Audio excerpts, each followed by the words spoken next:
Welcome to The Watching Dead, the officially unofficial podcast for The Walking Dead on AMC. I'm Jim. And I'm Aaron. And this week we're covering Season 3, Episode 3, entitled Walk With Me. It's the introduction of the Governor. The Governor. Yeah. I always want to say it with some sort of British accent. Right. Even though it's just said with a Southern accent. Southern American accent. Yeah. I don't know. All right, well, we have no news this week, so let's get right into the recap. More comic timing. Yes. So we start off with a interesting intro, the helicopter crash. Got three dudes riding along in a helicopter, and it goes out. No reason for it. Adam M. from Facebook said they're doing all right until the smoke monster from Lost attacked the helicopter. Yeah. Then they totally go down into the trees. They're... well, we see Andrea and Michonne spotted them and head over in that direction. Right. It was pretty cool. I liked the shot of the helicopter going down. It was good. And at first I'm like, so they got a Huey, which is an obsolete model of helicopter. And I'm like, maybe they're too cheap to rent a Black Hawk. But then they crashed it. I don't know if they actually crashed it. Nah, that had to be CG. Or it reminded me of the... in the days of Airwolf, where they'd always have Airwolf going against these ridiculous civilian helicopters. And news choppers. Yeah, with like a stupid PVC missile pod strapped to it. But then, like, every time, inevitably, when they blow up, it either cut to an obvious model, or they would be going, and they'd go down behind a hill. Yeah, and then explode. Because it turns out, super expensive to wreck helicopters. Definitely. Yeah, it's a hell of a lot more expensive than a CG shot, I would think. So, my guess is CG. That's where my money is. Yeah. We get the first commercial, or, I'm sorry, not the commercial, the intro. Can I just say, super smart on Michonne's part, having her zombies be her pack mules. Oh, yeah, strapping backpacks to them. Yeah. Really smart idea. Definitely. They're supposed to be pretty strong. So, well, yeah, and clearly, I mean, I don't know how stumbly that would make them, but I mean, it looked like they were pretty sure-footed. So it also might make them less likely to try to attack her. Zombies would make the ultimate, like Sherpas. Yeah, you just take off their jaw and arms. They'd freeze to death. That's the only. They'd freeze to undeath. Yeah, re-death. So maybe you could I don't know, shove a whole bunch of hand warmers down their pants and under the shirts and keep them going. But they wouldn't need oxygen, that's for sure. Get on that and let us know how it goes next week. I'll do it. All right. So we come back from the intro, and Andrea and Michonne are over checking out the helicopter when all of a sudden the governor and his crew show up. And they're recovering what they can from it. One of the guys they recover who's still alive, he calls him a breather, so if they're not a walker, they're a breather. Apparently. Or biter. Oh, yeah, if they're not a biter, they're a breather. That's what these guys call them. And then Merle finds Andrea and Michonne hidden out there. We can talk about this scene. Carefully ensconced behind their single fern. Yeah, it's like they were holding up a leaf and expecting that to hide them.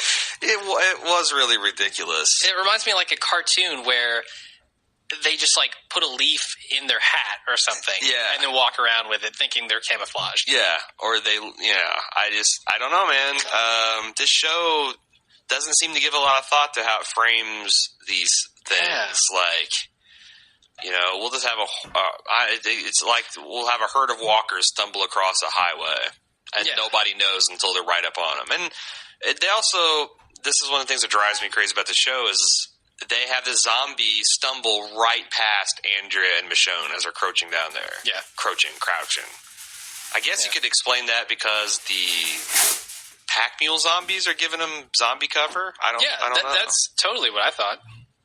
That's kind of the idea behind her zombie friends there. So the other thing I didn't get is that these zombies, Michonne zombies, seem like all about wanting to eat the governor's men. Yes. But that blows Poindexter's theory out of the water later on in the episode. That they lose their desire to eat people if you remove their ability to. Like, do they just get habituated to a certain number of two people? They're like, okay, well, we've tried to eat them low these many months. We're just going to give up. But, new people, it might work. Yeah, I don't know. I don't get it either. Yeah, I thought that was kind of a hole in it, too. Which is, again, why it's futile to try to discuss the science behind these zombies, because I don't think the show writers even know. The other thing with hiding behind that measly little fern is there was a guy with a scope looking into those woods. And they were 30 feet away at most. And the zombies were moving. I mean, humans pick up really well on movement. Hell yeah. And that's sound. Kind of what like, you step on a branch from that far away, they're going to hear it. Yeah. But, yeah, a little kooky there. But you know what made up for it? What's that? The governor dropping a sweet Optimus Prime quote. Said, let's roll out. Yeah, I'm sure. He had just watched Transformers the day before. Yeah, he's modeling his leadership on the ultimate leader. Yeah. Optimus Prime from 80s cartoons. All right. I liked to see that they had a Daryl, too, the guy with the bow. Hell yeah. They have a T-Dog. They have a T-Dog / Daryl. Mm-hmm. Yeah. The Merle re-entry here was freaking awesome. Yeah, you like that? I thought. Because it was borderline cheesy. Like, there's a lot of stuff in this episode that is borderline cheesy. Yes, that's a good way to describe it. But it paid off for me. It really did. When Merle, like, jabbed that zombie through the head with the bayonet attached to his arm, I was like, yes, that's awesome. And then when Andrea spins around and immediately faints, it works because it wasn't just her fainting from seeing Merle. She was also super sick. So it's like, did she faint because she was sick? Did she faint because she saw Merle? So it works as comedy. I'll always believe that she fainted just at the mere suggestion that she'd have to push bodies against Merle. She's like, Fair enough. Good thing for Merle that was the most polite zombie in the canon we've seen so far. It's like, excuse me, sir. Tap him on the shoulder. Do you mind if I munch you terribly? Oh, no, okay, I'll be dying then. It was a very British zombie. Yes, he was. All right, let's move on. They take Andrea back to Woodbury and treat her, along with Michonne. Merle interrogates her, and she catches him up on what's happened to their group.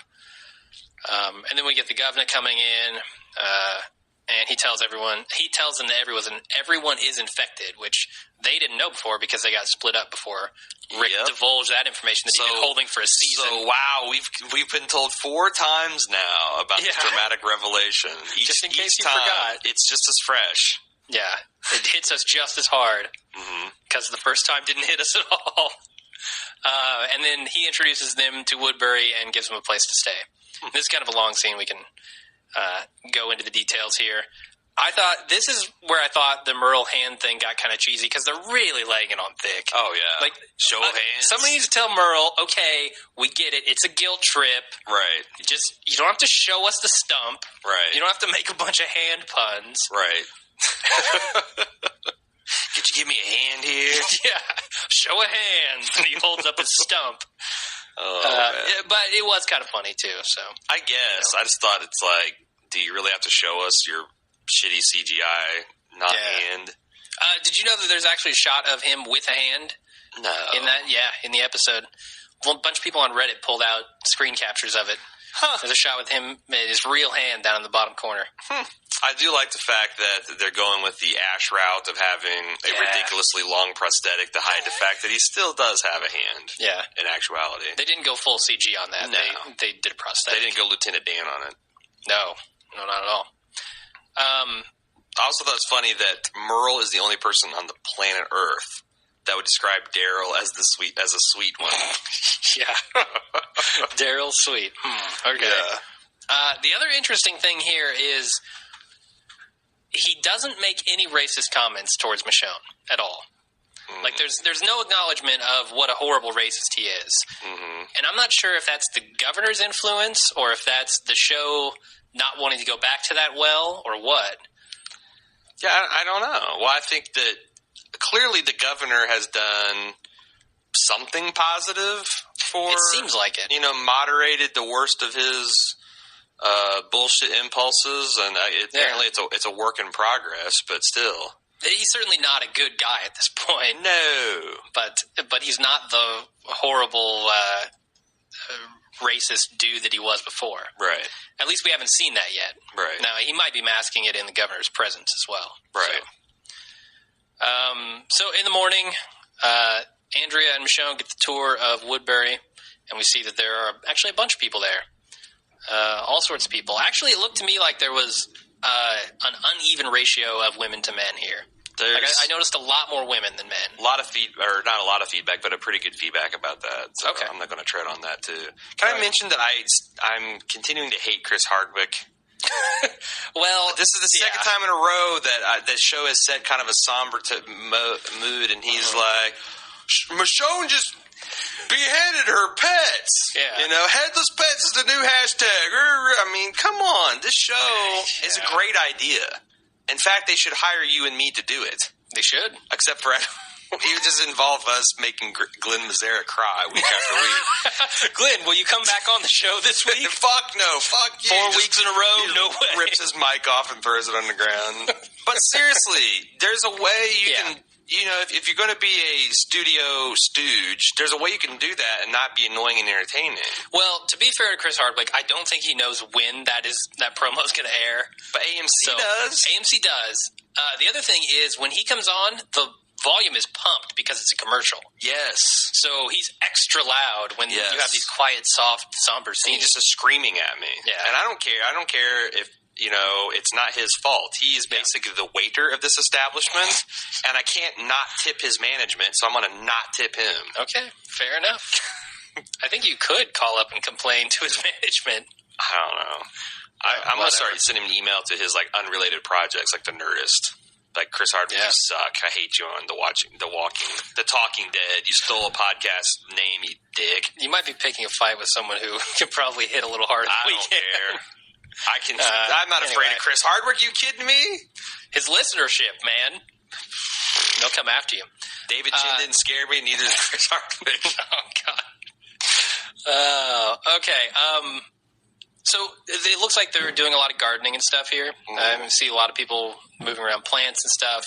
And we get the feel that this is very much just a normal town from like before the apocalypse. Yeah, it's like I thought I saw people rollerblading or something. Yeah. Someone had like a bicycle helmet on. They're strolling down the street. They're having conversations. You know what it reminded me of? Like when Captain Picard would beam down to a so-called utopian planet and they'd do the little tour of like, everything's normal here. Yeah. There's nothing crazy at all. And then you'd find... And then Wesley Crusher would be put to death. Yeah, he'd fall into a garden and they'd string up a teenager and kill him and the ominous horns would play. It's like, this is a little step for community for me. Yeah, gotcha. Let me ask you this. Do you think the governor's offer of the extra food, ammo, keys to a car, is that genuine? Or if they called that in, he'd be like, and they'd be cut? For some reason, I feel like that part of it is genuine. Like he would have let them take a car? Maybe not a car. Because a car seems overboard. Ammo and food seems reckless, but... I'm saying their weapons. Like when Michonne says, we want our weapons. Yeah, I agree. They'll be waiting at the gates. You can go. Probably. Probably. I think he would have let them leave with what they came in with, which was basically nothing except their weapon. All right. So then the rescued chopper guy tells the governor how Atlanta fell, and he convinces him to give up the location of his buddies. He's laying there on the deathbed, and he gives him a promise that he'd bring his guys back and all this stuff. Of course, we know how that turns out, but so far, so good. This guy's trusting him. And that seems to be the governor's skill, is to get people to trust him, to blatantly lie right in their faces and have them believe what he says. Sure. So, good skill to have in the zombie apocalypse, right? Where do you think that... Yes, and he's a consummate politician. Yeah. Let me ask you this. Where do you think these military guys are from? I didn't even consider it. Because I don't know. How long ago do you think that outpost fell? Because to me it seemed like just weeks away, at most. Really? Okay. Yeah. I was thinking it happened when Atlanta fell. Really? Honestly, yeah. You think this... I don't know. I just got the opinion, these guys have been on the road with a helicopter, that they don't have anyone to really to service it for almost a year. Yeah. That's I thought it's like, maybe there's another pocket. I mean, this goes, here again, I'm kind of a zombie apocalypse hater in that I don't think it could possibly happen. And the way this guy described it seemed like horseshit. Like, we were sitting pretty, we had plenty of food and guns and walls, and one guy get bit, and then we flung open the gates, and we banged in our posts. It's like, come on, man, come on. Well, you saw how well these guys were trained. rained in this episode, right? Right. So maybe it did happen like that. Right. But I feel you. It might not be a year that they've been out there. It might be funny if people are like, keep your guns trained on him. He's got a bad British accent. Never trust a Scotsman. Yeah, we'll get to that. So then the governor goes to the lab where his scientist is working. I forget this guy's name. Do you have it? Yeah, hold on a second. Okay. And he gets the latest research. No, you know what? I called him Poindexter. That's not his I was real like, I name. got his name. Oh, no, that's not it. No. So he's getting the latest info on Michonne's pets. He's been doing some research on him. And Merle tells him that Andrea was with another group, which I think is actually a very important part of this episode. He explains what Michonne was doing with her pets and warns that it's not a good idea to leave Andrea with Merle. Or leave Andrea to Merle, I guess. Bad blood there. So, yeah, obviously, these guys have been antagonizing each other for a while. Yep. Someone said on Reddit that Merle here mentions, I didn't pick this up, but he mentions that, the Poindexter guy mentions that Merle has been getting into his stash. Mm-hmm. So has Merle been using his drugs, and that's what he's pissed about? He said he got into his stash? That's what somebody on Reddit said. I thought he said he was smoking in the lab, and that's what pissed him off. Yeah, you're right. So right. The guy on Reddit's crazy then. Or maybe he's just making a joke about he's smoking his green. Maybe. People 95% of the gardening going on is farming marijuana in Woodbury. It's why everybody's chill. Yeah, probably. All right. Do you have anything else to say about this scene? I hope so. The governor sticking his fingers in the zombie mouth. Why? Unnecessary. Just really gross, and it gave you your first inkling of him being a little unhinged. Yeah. When are we going to talk about how this guy looks and sounds exactly like Liam Neeson? I think now's the perfect point. Okay, good. Because, man, this guy looks and sounds like Liam Neeson. He really does. Like the way he says anything, he's like, he doesn't pronounce words correctly, but he pronounces them just like Liam Neeson. Right. Anakin. Anything. I was waiting for him to give his midichlorian count. Right. Honestly. The doctors checked your blood. Your midichlorian count is off the charts. So I thought it was actually smart of this guy to listen to his scientific advisor. Mm-hmm. Like, he may not be the smartest guy in the village or whatever, but he is smart enough to listen to the people who are smarter. Right. So he's well aware that Merle is not necessarily compatible with Andrea, but he knows that to keep Merle in line, I think, he's got to show him some trust. Yeah, and also, I thought that was honestly some strong leadership, how he put Merle in check, but didn't give the Poindexter character, he didn't let him off the hook either. Yeah. He's like, look, I expect this from Merle. He's a fucking idiot. Look at him. But you should know better to keep poking this guy. You're going to get, Yeah, exactly. So he had to bust out his, I have a very particular set of skill speech to keep him in check. Yeah, he did. Oh, boy. So then we go to breakfast with the governor and Poindexter and Andrea Michonne. Michonne apparently knew her pets, is what Poindexter theorizes. Yeah. And the governor lays out his rosy plan for Woodbury, which we know is a crock of shit. There's a lot of things about Poindexter here to bother me. First of all, I swear to God, when they showed him from the side view, it looked like he was wearing pajamas. Yes. Like he was wearing not just a blazer pajamas and pajamas. Yeah, like like Hugh Hefner silk style, Mr. Ward style pajamas with like leather slippers. Yeah, like he should have had a pipe. That and also, bastard. I think he was looking to make time with Andrea, like playing the dating game with them. But somehow his line of questioning led him to believe that she was a lesbian. What? Yeah. You may be reading too far into this scene. No, because he said, so you've lost someone close to you, and he's like, we hate calling it because we're afraid that we're afraid to call them him. And then she like looked at him. He's like, Her? Oh, my mistake. You know. Oh, he thought. So he's thinking lover, not sister. Yeah, now and he's Okay. looking at Michelle and Andrea with their Thelma and Louise act, and he's putting 2 to 2 together and coming up with 5. Yeah. He may be drawing the wrong conclusion there. Yeah, I mean that's just the impression I got. So, what do you think about his theory about traces of the person they still are? We saw some hints of that in season 1. We did, yeah. I think that's definitely part of this show. I think they're taking a cue from Romero, like I've said before. I wish they'd explore that more because I find that part about zombies to be part of the, that's what is extra creepy. Yeah, I mean, it adds a certain, weight to killing them, I guess, because like Herschel was trying to claim in season 2, they're not just monsters, they're still the people that you knew and loved. So slicing their heads off like Michonne did this episode, if that's true, is a much weightier thing. Sure. Let's move on. Yeah. Michonne doesn't trust the governor as they're strolling through the streets of Woodbury. But I think Andrea's getting pretty used to the easy life here. She's like, yeah, let's take a little while and rest up. And she's agreeing with the governor. Okay. And yes, I'm going to continue to say governor. The governor, I like it. Eventually, we're going to have to get you to use your Rick accent to say governor. That's when things get dicey. I don't think. See, here's the thing. I don't feel Rick when I say governor. Mm-hmm. Like, there's some phrases you say, like, we spill blood, that cry out for the Rick treatment. We spill blood. But governor, I don't think like I don't know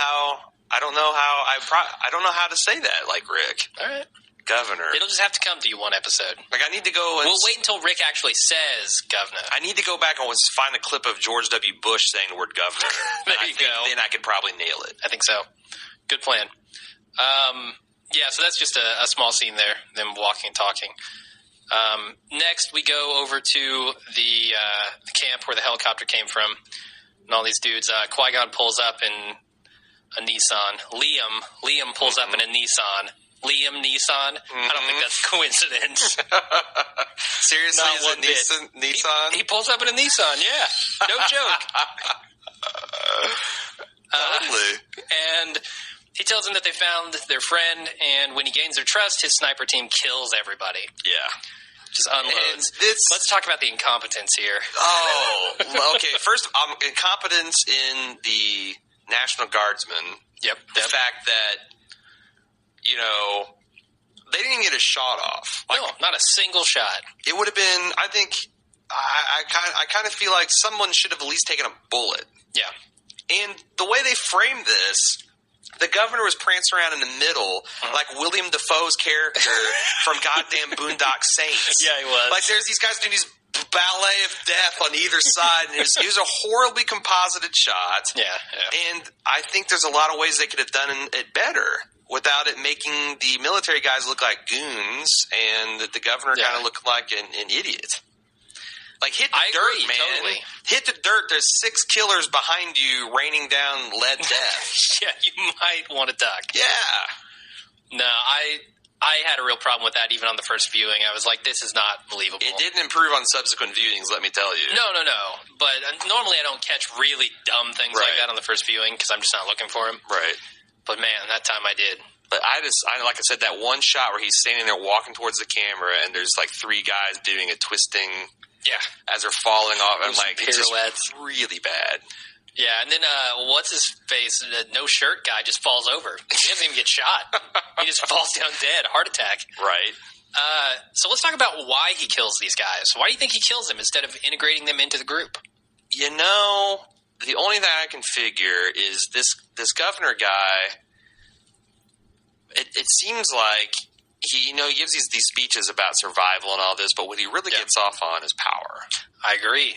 100%. And is he going to risk somebody that has rank in the U.S. Army, because if one thing we know from watching all this, movies and Battlestar Galactica and everything is that, like, all military people are power mad.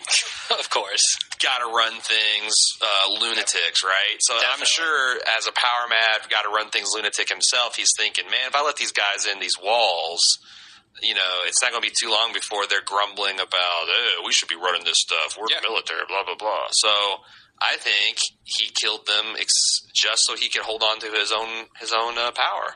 I agree. The expansion that he talks about, going outside the walls and liberating other cities and other people. Mm-hmm. Oh, that's empire. Yeah, that's an empire. That's not liberation. He wants to be the king of this new world. Hell yeah.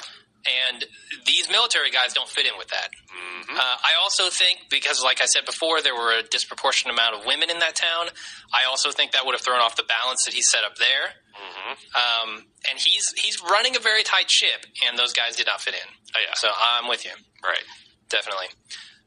So when they get back, the governor announces that they found the others, but then he lies to everyone's faces about what happened, and he blames the massacre on the zombies. He's a consummate politician, man. Yeah. That's exactly what he is. Yeah, he played it. I also like how he mentions, they didn't have our walls, our fences. Like, you're safe here because of me. Because of me, exactly. But out there, it's chaos. I forgot to mention the governor's line to not Glenn. I'm gonna call the silent black dude not Tyrese. For obvious reasons, and he's not Glenn. His line, we had to rewind and eventually turn on subtitles to figure out what he's saying, because it sounded like he said, "Go pull a muscle in that young man's knees." He said, "Put a merciful end to that young man's days." That wasn't the line reading he gave. I felt like I was watching Cranked there for a minute, where people were speaking all kinds of crazy languages, and the subtitles were completely random. I didn't know what was going on. Yeah, that was a tough one to get. So I thought Poindexter looked pretty uneasy in his pajamas over there, and Michonne looks, "You're never going to get this. You're never going to guess." She looked pissed off. Yep. Beyond all rational thought. Yeah, at some point, we noticed that Andrea and Michonne were having a face-off, right? Yeah. Like, they were both looking at each other with... Andrea had her normal face on, and Michonne had the front face. Right. And they were just looking at each other. Pretty funny. So we had that scene, and there's kind of a look there between Andrea and Michonne when he's talking about the zombies attacking them, this group. And it seemed like Andrea wasn't buying that for a second. But then she goes right into... on the governor's side mode. After that, she goes and walks and talks with him. Well, what do you think Andrea's doing here? Is Andrea making a play? Is she? I think Andrea, as she's watching, I just think Andrea's completely taken in. She thinks this guy is like Rick. He's like Rick on speed, man. He's just like Rick to the nth degree. You think? You don't think there's any a more successful version, a more successful, more decisive, sexier, equally muddled accent version of Rick, man? Yeah, he'd probably kill a wolf, I'd have to guess. Several. Several. So you don't think she's playing him at all? Trying to pump information out of him? Because I got that vibe in a couple of scenes. Really? Early on in their interactions, yeah. Maybe it just speaks to because I kind of came around very late in the season on Andrea, because I really detested her all throughout the first part of season. Especially when she shot Daryl. Yeah, and then she's kind of won me over towards the end, but still I'm right on the edge where I'm ready to hate on her again. And I just feel like maybe that's the baggage I'm bringing to this character, but I don't feel like Andrea is capable of that kind of subtlety. She's the guy, she's the woman who pulls guns on and holds on, guns to people's heads. If she just doesn't have that calculating gear, I don't think. Yeah, and I think it's more interesting to have her and Michonne torn apart by this. Yes. Emotionally conflicted over it. Yes, having this ambiguity about this governor and that driving a wedge between it. Now, the only thing that's slightly a problem with it is that I don't know enough about Michonne to really care or be anything but put off by how silent and pissy she is. Let's talk about that. I mean, she's been in 2 of the last 3 episodes. Mm-hmm. She was very, very briefly in the finale of last season, but there's been no character development yet. I mean, we know, okay, she's a badass swordsman, but we don't know why. Right. And we also know that those pets were somehow important to her. Right. I'm hoping they'll develop that story further so that we do have some sort of background for her. But until they do, it's hard to feel much toward her. Sure. Just like the same problem we've been having with T-Dog. And that's another thing. The entire time. We don't know anything about him. We're really praising the jump ahead, but it does leave some, kind of plot hole things. For example, the fact that Andrea and her relationship is kind of weird. Yeah. Like, if you're together literally every day, you're sleeping probably in the same room. You haven't moved beyond, so where'd you get these zombies? Yeah. Do I know anything besides your name? I mean, have they told jokes? Have they? They haven't had time to talk. They've been on the run. Man, I don't know. That just beggars beggars the imagination, as they say. Yeah, I think you're right. I mean, it seems like they've jumped ahead in the show timeline, but not the character timeline. Right. These relationships haven't developed more than a week or so. Well, they did, and I think that worked really well for Rick's group because we saw the trajectories they were on. Yeah. And then that just continued. Mm-hmm. And maybe it even works for Andrea because we kind of saw her trajectory and, she's continued being that strong, badass character that we were starting to appreciate. Michonne's just a cipher. Yeah. And she's still a cipher. So what the hell? I don't know. So the last scene, we get the governor in his house. He walks through his bedroom or whatever, and a girl laying there, and he looks at a picture of his what I assume is his wife and his daughter. That's the tour guide, right? It might have been. I thought so. They both had black hair, if that's any indication. No, I'm pretty sure the girl in his bed was the enthusiastic tour guide. And then he sees the picture, and then he goes into this room. He sits down, and he pours himself a drink, pans over, and oh man, the big reveal. Oh yeah. The wall of zombie heads. Oh yeah. Wow, that's messed up. Right out of the comics, too. That was one of the things I said last season in the spoiler segment. It's like, I wonder, how far they'll go and how messed up things will get at the Governor's. So far, so good. Now, why do you think he killed the pilot? Is the same reason? I honestly don't know. I don't know what those heads mean, because I haven't read that far in the comic. Because he had Michonne's 2 zombies in there. They conspicuously showed the pilot, so we wouldn't be left any illusion that he left them alive. I think that the soldiers as a group would be a threat, but just one of them, you'd think he'd be... does he only accept guys into that compound if they personally owe him something? I don't know. I really don't know. We don't have a lot to go on the Governor either. No, this is all... In my opinion, this episode is really just setting up the confrontation between... what I see as an inevitable confrontation between Rick and him. Oh, yeah. Because at some point we've got to get Andrea and Michonne back with the regular group, right? Yes. And in this episode, they make it very clear that he kills these groups of people who are outside of his compound. Or either. No, this is all... In my opinion, this episode is really just setting up the confrontation between... what I see as an inevitable confrontation between Rick and him. Oh, yeah. Because... At some point, we've got to get Andrea and Michonne back with the regular group, right? Yes. And in this episode, they make it very clear that he kills these groups of people who are outside of his compound. Mm-hmm. And now Merle knows that Andrea was with a group of people, which was Rick. Right. And they've got to be around in the area somewhere. Yep. And now the governor knows that. Yep. So he's going to be on the hunt for them, for sure. For sure. Like you said, it is inevitable. So this picture, he obviously had a wife and daughter at some point, or so it appears, and it doesn't seem like they're around anymore. So, no. I don't know where that's going. Or she's a super understanding. Yeah, she's in the other room watching the real TV. Did you notice the hair color of his wife? No. Blonde. What significance is that? Guess who else is blonde? Andrea? Mm-hmm. Oh, boy. Setting up a triangle between Poindexter and and the Governor. I'm pretty sure who would win that. Let me ask you this. Yeah. What do you think the Governor's hang-up about his name is? You mean that some nicknames stick, even whether you want to or In fact, not? he refused and almost got like a little crazy when she pushed about, never say never, and he comes back like, never. Kind of like Dr. Evil did with how about no, you freaky deaky psych or whatever. It's like he like walked all the way back, got in her face, and said never. Yeah. I don't know what his hang-up about that is. I don't know. I think he just desperately wants to not be called Qui-Gon. First person who calls him Qui-Gon is beheaded, goes in a tank.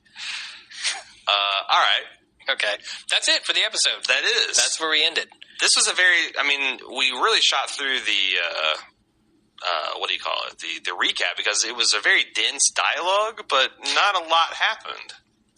Yeah. We were introduced to some characters. Mm-hmm. Merle came back. Mm-hmm. Some cool stuff happened. Sure. A whole lot to discuss. What did you think of the episode overall? Because we forgot to do that up front.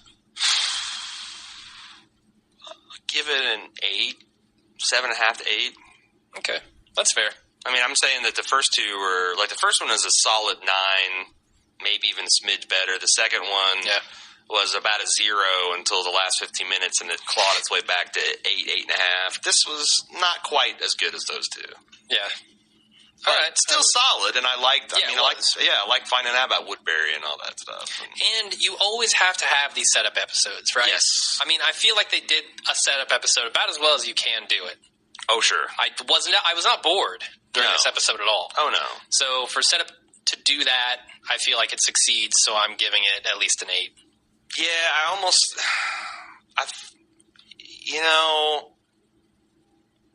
Merle coming back and being part of this, it seems like it fits, but they wasted a lot of time on him, and we kind of moved past Merle, right?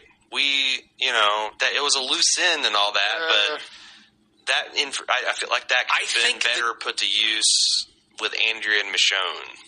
Well, I think the key to Merle coming back is not anything we saw this episode. It's going to be what happens when he gets back with Daryl. Right. That's what we really want to see. So I think it's key that we have moved past Merle, because I think Daryl's moved past Merle. And when they are rejoined, what's going to happen? Right. And that's going to make it interesting, in my opinion. So I'm all on board with that.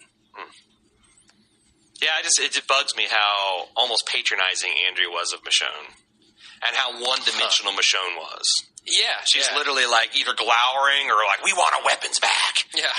So she's got like the female version of the Batman voice. Yep. Well, she's going to have to fight an undead beast. My shit's always been together. Shit never got apart. All right. Shit's together forever. Should we do some feedback? Because I hear we have a substantial amount. We do. First, I've cut poor Dave Maresca's feedback like 2 consecutive weeks. I'm feeling bad. All right. For various reasons. I want to give a shout out to his podcast. He's got his own little podcast empire, dvmpe.com. Oh yeah, I've checked them out. Yeah, and if you like, they do some shows that are in the same.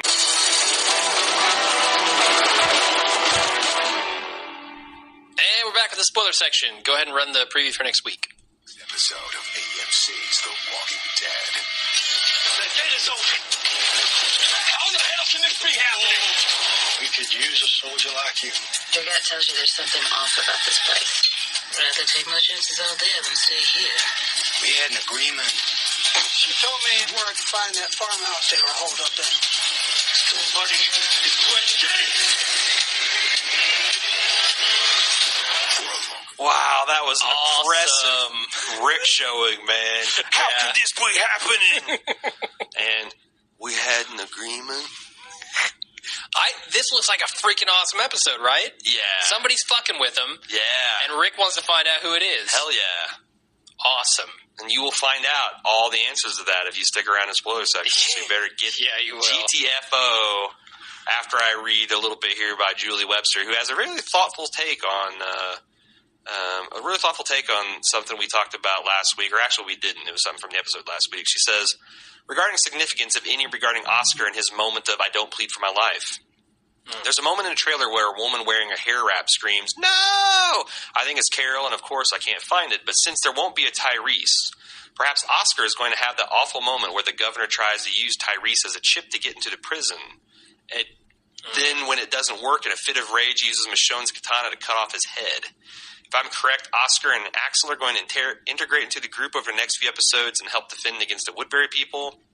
Oscar will get taken, and that scene is going to be played out, and that scream is Carol's when it happens. He'll probably be getting screamed at by the governor to plead for his life or whatever, and that's the callback to the episode Sick. It would fulfill a moment of them becoming well-liked characters and then be killed by the enemy to solidify the group by losing another member and also solidify our collective hatred of the governor. Okay, I like it. Andrew WB asks, how violent do you think they'll make the governor? Andrew or Daniel WB? I'm always confused by this. No, it's Dan. It's. Oh wait, it does say Andrew. No, it's Daniel WB. I just fucked it up. Okay, all right. He asked this as part of the email. How violent do you think they'll make the governor? In the comic, he's super fucking violent. Yeah. And, we talked about this a couple episodes ago about the torture he does at Michonne and also the torture she does back to him. Super graphic, super disturbing. I don't know that AMC can get away with it. I mean, so we got the fish head zombies in the aquarium. Do you think we'll see the governor's zombie daughter? Or niece, I guess. I didn't get that far in the comic, but I assume there is the governor's zombie daughter. See, I thought that's what we were going to see when it kept on panning over. Yeah, I thought she was going to be like sitting chained up by the chair, and I was going to be so fucked up. Nice. Sure, why not? I mean, they're not going to cut off Rick's hand, surely. No. We've already got a guy with no hand. We've got a guy with no leg. Yeah. But if they did, they would show it. Because they showed Herschel's leg getting chopped right off. Sure. But are they going to show, like, a dude's eyeball getting scooped out with a spoon? Are they going to show I think they will. someone's nutsack getting nailed to a board? Nutsack nailed to... Oh, no, they won't show that. Oh, that's what moves you? That's what moves the needle on Jim's emotion-ometer? I'm just feeling empathy for the guy getting his nutsack nailed to a board. The governor. Oh, well, regardless, that would suck. Actually, I think it's the tip of his dick. Oh, that's even worse. Yeah. They can't show that because of public decency standards. No, but they could show it without showing it. They could imply it. Yeah, kind of like what they with the James Bond nutsack torture. What? You didn't see the wasn't it Casino Royale? No. I really? saw Casino Royale, but what are you talking about? Where they sit him down naked in that chair that has no seat, and the dude just keeps wailing on his junk with that. What do you call that? Like a blackjack? I don't know what they call sock full of pennies? I don't know. It looked painful. I don't know. I draw a distinction between graphic violence and thematically dark stuff. And I, so far, have seen them go as far as I've wanted them to with both. Okay. So I would not be surprised if they go full hog with the governor. Honestly, I don't need a lot of bloody graphic violence. I think it's more effective if they imply and don't show. And I think the zombies do whatever you want. But I think the dark tones are what we're really looking for in this series, right? Maintain dark tones. Yeah, zombies traditionally, like zombie series, zombie movies, will have graphic violence. That's kind of part of it. But the thing that's different about this is the dark tones to it. All right, are you ready for the super duper spoilers? I guess. I don't really want to hear them either. So, but Jesse B dug up a site called TVOvermind.com, and they have a load of Walking Dead spoilers. Apparently, this guy got an advanced review copy and broke the embargo for whatever reason. Okay. So the episode is, and again, I'm going to take these with a grain of salt because at least one of the spoilers seems almost unbelievable. But in the past, we have had faulty spoilers, a big one. Yeah, that came from a little bit more of a dubious source. Yeah. Although, like I said, this source has been right before. Yada yada yada. For entertainment purposes only. We'll all find out next week. Yeah. This episode is split between the prison and Woodbury. The Woodbury segment is very talky and features some awesome dialogue between Andrew and Merle, Andrew and the governor, and Andrew and Michonne. The creepy feeling that the governor might be putting the make on Andrew also gets a little reinforcement. but the prison is where the action is at. A herd of zombies attacks a prison while Rick's group is separated. With the prison generators running, the prison alarms are blaring, attracting walkers from all over the countryside. The groups consist of Rick, Daryl, Glenn, seeking out the generators with the help of inmate Axel and Oscar, Herschel and Beth locked into a cage for their safety, T-Dog and Carol running for their lives, and Lori, Carl, and Maggie also running for their lives. The first to die is T-Dog. Oh, without a single damn line. He suffers a walking bite to his shoulder. In an act of bravery, he sticks with Carol, determined to get her to safety. The bite is a one-way ticket on its own, but the way he dies is truly gruesome. With the route ahead blocked by walkers, T-Dog runs full steam, ollie ollie oxen free. With his shield? Yeah, Red Rover, send T-Dog right over. Managing to knock back the walkers and open a brief window for Carol to escape. Sweet. The second death comes at the end of the episode. Lori goes into labor and attempts to deliver the baby. At first, it appears she'll be able to deliver without cesarean, but then she begins bleeding profusely. With no way to help stop the labor or get help, Lori comes to a decision. Maggie must cut the baby out of her. Lori accepts that she will die in the process. Good. With Carl looking on, Maggie cuts the baby from Lori's body. Lori dies in the process. Yes! Very emotional scene. Carl decides that he should be the one to put the bullet in his mother's brain to prevent her from coming back, and we flash to season 2. When Rick and Carl were sitting in the barn, and Rick told his son, no more kid stuff. People are going to die. Wow. I like it. He mentions that in the episode's absolutely heart-wrenching. Rick and his group arrived at the separate part of the courtyard from Maggie, Carl, and the baby. As they draw closer, it becomes more evident what has transpired, and Rick absolutely loses it. It's a stunning portrayal of grief by Andrew Lincoln, and we'll reach through the screen and squeeze the ever-loving tears. Right? Okay, buddy, this isn't that kind of show, man. If I cry at the end of next week's The Walking Dead, I can't think of anything outrageous enough to put on the line. Yeah. I'll nail the tip of my own dick to a board right here in the studio. I don't want to see that. You're not going to. Or live. Andrew Lincoln. It'll be implied. Griefing? Are you kidding? That'll probably and over Lori's death. Yeah. I'm already going to be halfway into my bottle of tequila and got the salsa flowing, man. There's no way that can bring me down. That's true. We got the fiesta next week, apparently. Apparently so. I mean, you'll know it first if you hear the what do you call that music? The like a mariachi music. Yeah, we're gonna open the cast of the mariachi. Hell yeah! I'm just a little disappointed that nobody tried to eat that baby. So, a couple other bullet points. Someone's still sneaking around the prison, stringing up mutilated deer parts to lure walkers in. It should be obvious from the first couple shots it's not Merle or the governor. Back in Woodbury, Michonne does some detective work, notices blood and bullet holes in the newly acquired military vehicle, and she wonders when do walkers carry guns? The governor tries to sweet talk her like the politician he is, but she's not having it. Oh. Michonne wants to get the hell out of Woodbury, go to the coast, find a boat, motherfucker. Yeah. Andrew is a sucker for bad boys, though, and wants to stay at the governor. And Merle asks permission to go look for his brother. Rick, okay, this is the thing that's crazy. Along with Lori dying, Rick and the crew search the generator room for the siren with Axel and Oscar in tow.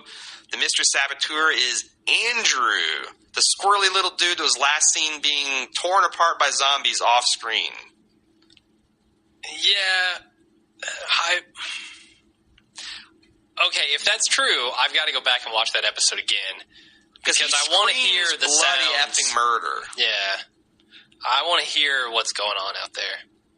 A fight ensues. Oscar finds himself with Rick's gun, holding both Rick and Andrew at gunpoint. He shoots Andrew and hands the gun back to Rick, proving his loyalty, which poor Axel had been trying to do awkwardly and unsuccessfully all episode. I like that. Yeah.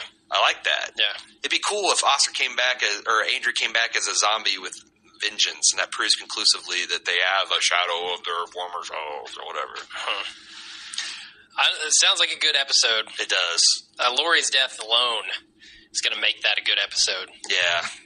So, I find myself, is it wrong to be hoping the spoilers are true? No, definitely not. Not when they involve Lori dying. I just don't know. Now I'm starting to feel bad cheering for a pregnant mother to die. She won't be pregnant when she dies. You're right. I totally feel better about it already. All right. That's what we got, man. Wow. Mega spoilers. You ready to call the cast? Yeah, let's do it. All right. See you guys next week for the Fiesta. Saks Fifth Avenue makes it easy to holiday your way. Whether it's finding the right gift or the right outfit, Saks is where you can find everything. From the perfect Chloe bag for your hard-to-shop-for sister to a Prada jacket for a fancy holiday dinner. And if you don't know where to start, Saks.com is customized to your personal style, so you can save time shopping. Make shopping fun and easy this season and find gifts and inspiration to suit your holiday style at Saks Fifth Avenue. At first, no one noticed. The receipts stopped piling up, the late nights vanished, finance just worked. Quietly, smoothly, like the system started running itself. Turns out, it was Ramp. Ramp auto-matched every swipe, blocked bad spend in real time, and ran silently in the background. No chasing receipts, no chaos. 40,000 companies, including Shopify and CBRE, trust Ramp to cut waste and reclaim time. Ready to make your finance headaches vanish? Get $250 off at ramp.com/trial.